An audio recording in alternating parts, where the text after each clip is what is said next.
Bom dia, classe dos adolescentes. Nós vamos continuar estudando sobre a história da redenção, a mensagem dos evangelhos e do livro de Atos.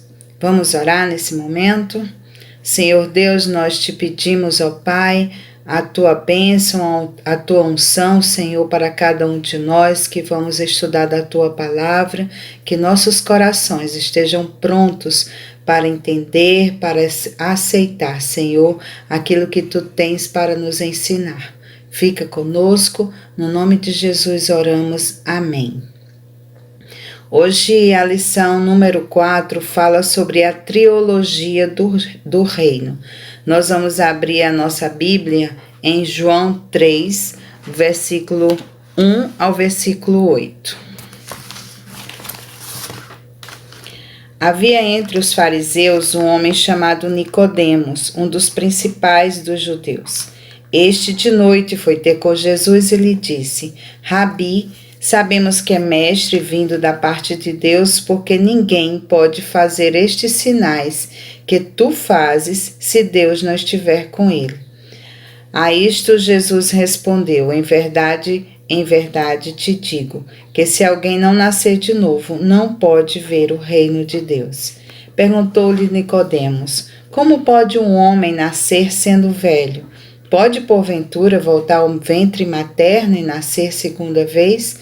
Respondeu Jesus: em verdade te digo, quem não nascer da água e do Espírito não pode entrar no reino de Deus. O que é nascido da carne é carne, o que é nascido do Espírito é Espírito.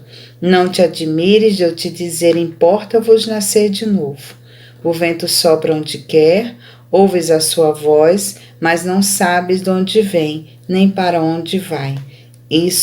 Assim é todo o que é nascido do Espírito.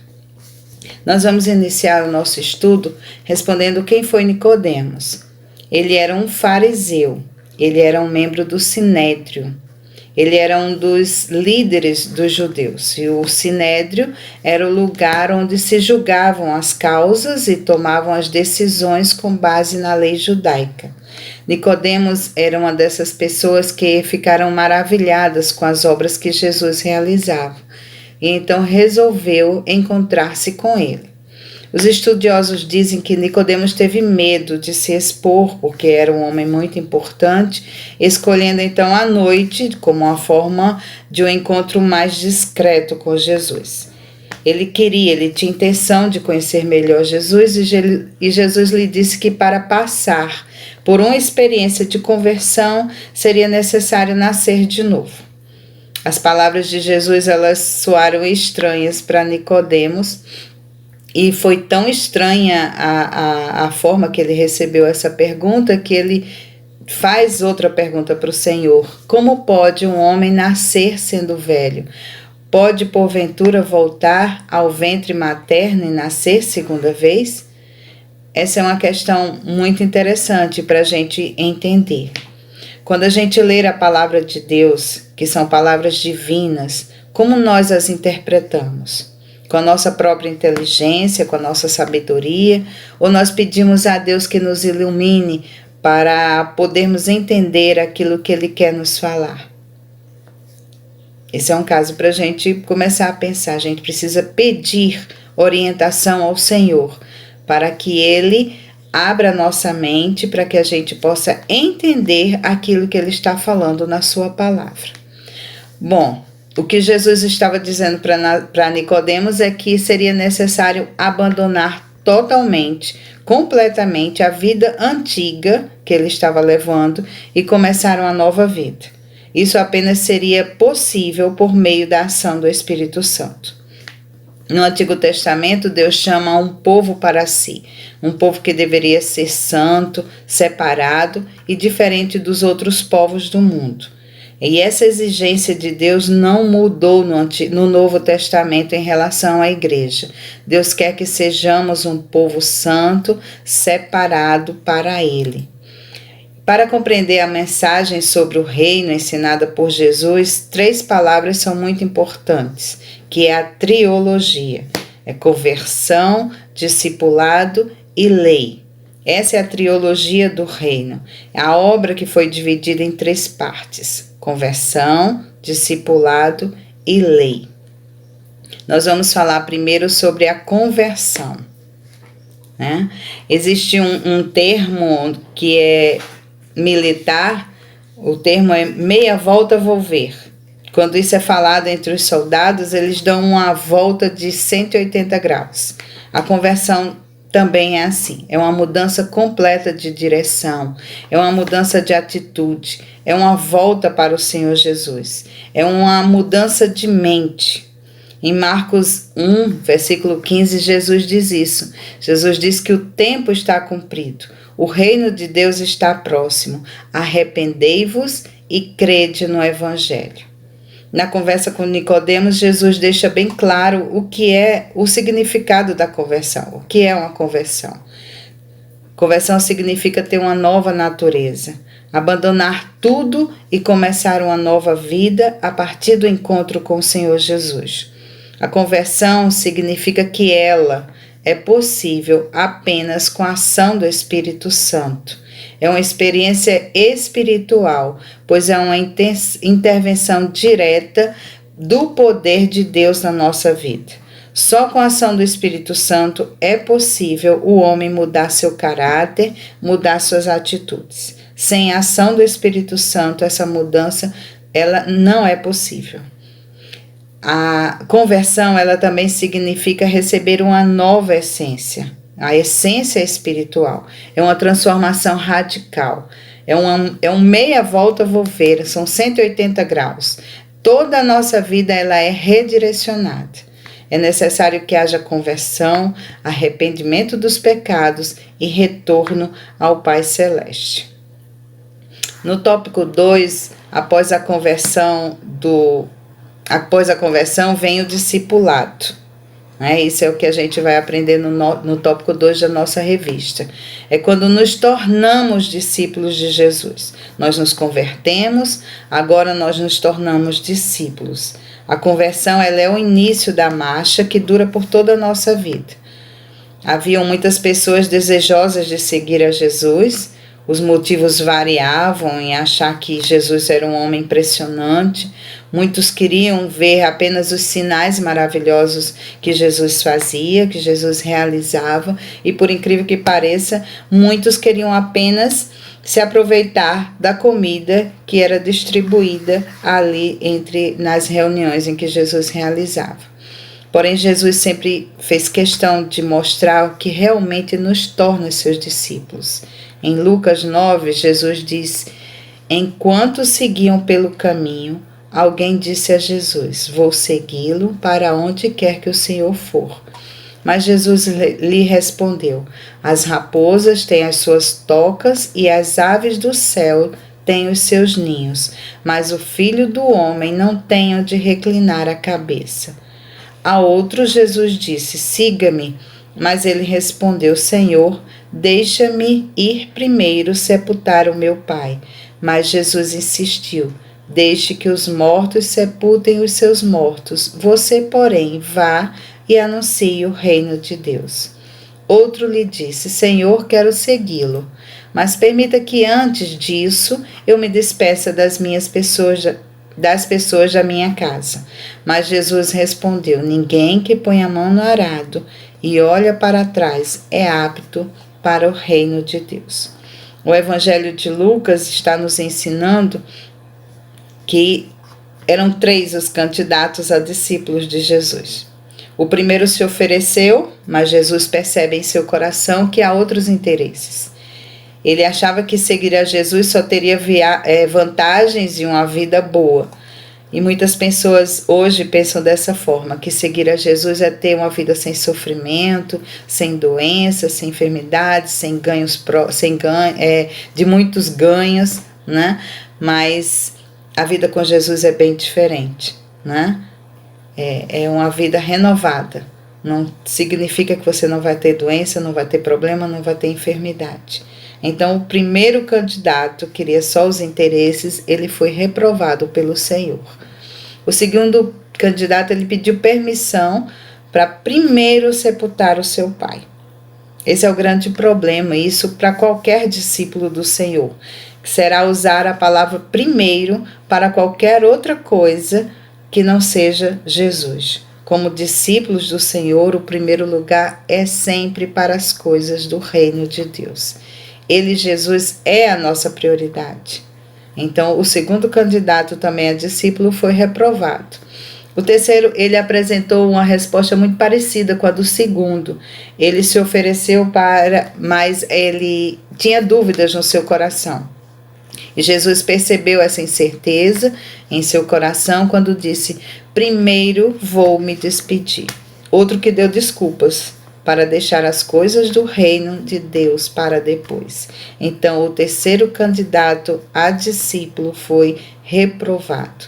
Nós não podemos ser discípulos de Jesus com reservas, com dedicação parcial, com dúvidas. O chamado para seguir Jesus é de dedicação total, sem reserva, sem restrições, sem dúvidas. É tudo ou nada. No tópico 3 da nossa lição, nós vamos falar um pouquinho sobre a lei. A obediência à lei é uma consequência da nossa conversão e do discipulado que nós assumimos no reino de Deus. A mudança de coração, a conversão, conduz o pecador a uma vida de obediência, como nós vemos em Mateus 5, dos versículos 17 ao 20. Não pensem que vim revogar a lei ou os profetas. Não vim para revogar, mas para cumprir. Porque em verdade lhes digo, até que o céu e a terra passem, nem um tio, nem um i jamais passará da lei até que tudo se cumpra. Aquele, pois, que desrespeitar um desses mandamentos, ainda que dos menores, e ensinar os outros a fazer o mesmo, será considerado mínimo no reino dos céus. Aquele, porém, que os observar e ensinar, esse será considerado grande no reino dos céus, porque eu afirmo que se a justiça de vocês não excederem muito a dos escribas e fariseus, jamais entrarão no reino dos céus. Esse é um trecho do Sermão do Monte. E no versículo 17, Jesus explica que não veio para mudar a lei e nem para torná-la sem efeito. Jesus sempre obedeceu ao Pai, o nosso general, o nosso supremo general. E nós, como seus súditos do reino de Deus, devemos seguir o seu exemplo e fazer o mesmo. A vida no reino de Deus, ela requer obediência constante à sua lei. Lembram que a gente já estudou que os fariseus eles eram rigorosos em relação às leis?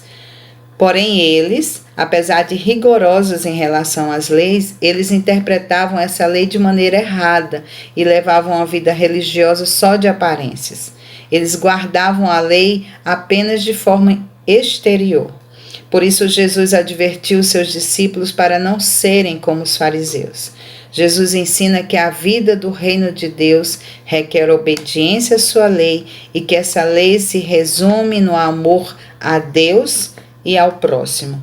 Por isso precisamos, como discípulos, viver de maneira que agrade a Deus e de forma que cumpramos os mandamentos deixados por Ele.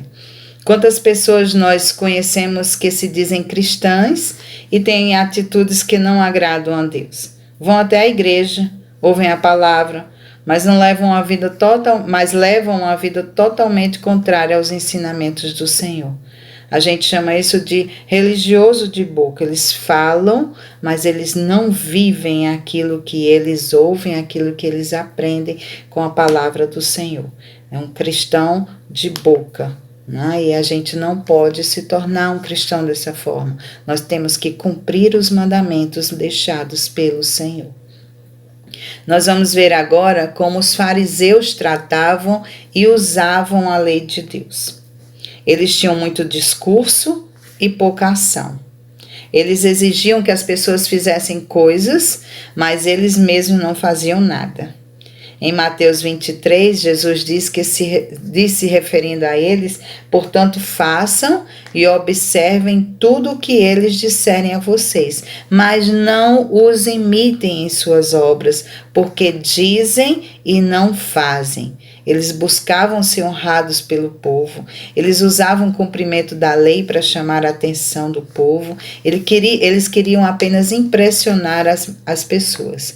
Mateus 23 diz isso, né? No versículo 5, 6 e 7. Praticam todas as suas obras a fim de serem vistos pelos outros. Gostam do primeiro lugar nos banquetes e nas primeiras cadeiras nas sinagogas e das saudações nas praças e serem chamados mestres. Além deles terem um discurso e pouca ação, eles eram cegos espirituais. Eles estudavam as escrituras, eles eram conhecidos como doutores da lei, mas eles não enxergavam o que elas ensinavam. Eles interpretavam as escrituras de forma que os beneficiassem e de acordo com as suas próprias tradições. Além de tudo, eles eram legalistas e hipócritas. Eles se preocupavam com detalhes e eles ignoravam o que era essencial, a piedade, um dos ensinamentos do Senhor. Então, nós não podemos ser como os fariseus. Não podemos levar uma vida cristã de aparência. Nós precisamos mostrar ao mundo que somos discípulos do Senhor, porque um dia Ele morreu em uma cruz por nós, nos escolheu para sermos seus discípulos e cumprimos os seus ensinamentos. Vida que agrade a Deus, vida que agrade ao Senhor constantemente, seja em casa, seja na escola, seja no trabalho, em qualquer lugar, nós somos discípulos do Mestre. Vocês compreenderam a mensagem do reino, a teologia, a conversão, o discipulado, a lei, a importância de cada uma delas? Em que medida nós temos desejado viver uma vida que honre a Deus? Jesus nos ensina que a conversão é um novo nascimento. É uma vida transformada, onde passamos a ser seus discípulos, seus seguidores e começamos uma nova vida em obediência à lei de Deus. Vamos nos colocar humildemente diante de Deus em oração, fazer uma autoavaliação e ver se a nossa vida, a partir do nosso novo nascimento, mudou a ponto de que as outras pessoas percebam essa mudança. Vamos nos colocar em oração e pedir ao Senhor que Ele seja o centro das nossas vidas e que o Senhor Deus nos abençoe. Na próxima semana, nós vamos continuar ainda com a EBD online, talvez em novo horário, porque teremos a reunião presencial às 9 horas na igreja, se o Senhor permitir, mas nós vamos divulgar essas mudanças em nosso WhatsApp na sala, tá? Que o Senhor nos abençoe e nos faça conscientes da nossa missão no reino de Deus. Vamos agora encerrar esse momento com uma oração. Senhor Deus, nosso Pai, gratidão, Senhor, por estar aqui mais uma vez encerrando esse momento de aprendizado na Tua Palavra, Pai.